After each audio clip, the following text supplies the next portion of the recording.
This is me. This is me in my high school's trainer's room on March 13th, 2017. I was anxiously waiting for 4 o'clock when I was supposed to receive my decision from the Schreier Honors College at Penn State. I had already been accepted to Penn State, LSU, and a few other schools. The time came and I refreshed the page on my phone. I only had time to read the first few words. We regret to inform you. My heart dropped for a second, but then I was okay. I walked out in the hall and called my mom. I didn't get in, Mom. I'm going to LSU. I felt a sense of relief. My college decision process was over, and I knew I'd be going to LSU. I'd be trying something new, going somewhere warm, and meeting new people. I was sure this school would be the best thing that would ever happen to me. I was genuinely excited. I walked back into the trainer's room and I told my friends about my decision.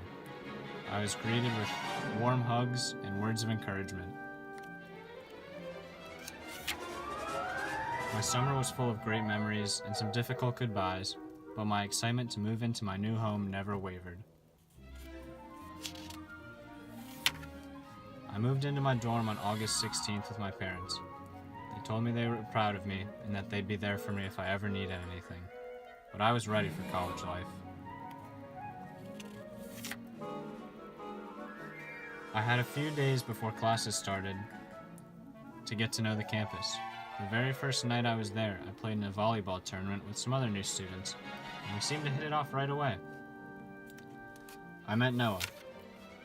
Noah's from Michigan, and he was always able to make me laugh. And Caleb. Caleb lived in my dorm. He was from Indiana, and he was as Midwestern as can be. College life was off to a great start. I couldn't wait for what was to come. And then classes started. I found myself setting aside time to study and do homework that I didn't really even need. My classes seemed to be way easier than my friends at other schools, and I spent so much time in my room just trying to think of things to do to pass time. I didn't really talk to Caleb and Noah too much, except sometimes on the weekends.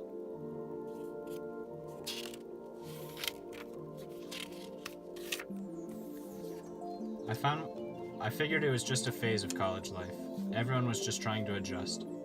But it didn't change for months. I was struggling to find things I enjoyed doing, and it seemed like the Louisiana natives weren't as interested in meeting me as I was in meeting them.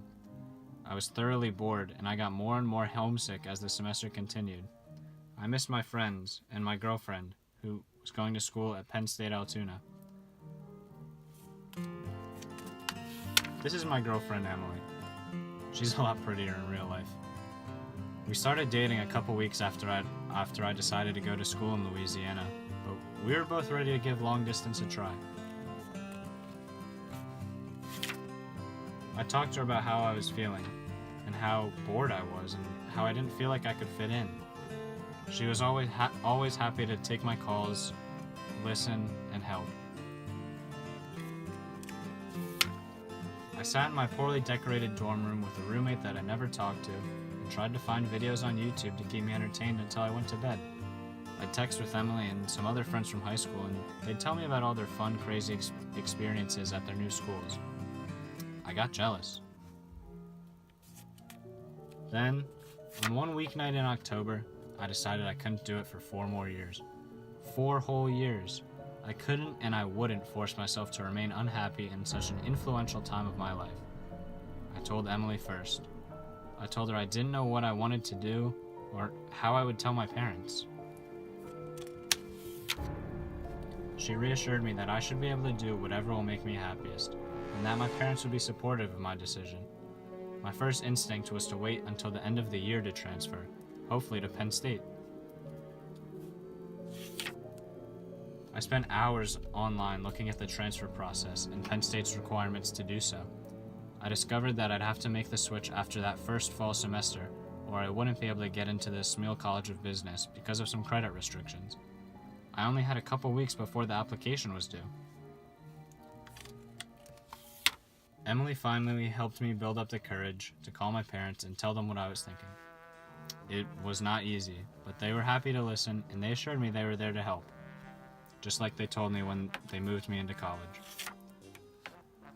I filled out my application and some applications for a few smaller Pennsylvania schools, just in case, and waited anxiously. But I was assured my family and my friends would be there for me no matter what. After some of the hardest, most strenuous months of my life, I was accepted to Penn State. I knew I'd be provided with a better education, better opportunities for social and professional development, and the ability to restart my college experience. More importantly, though, I was shown how much my loved ones want me to be happy, and I learned how to follow my heart.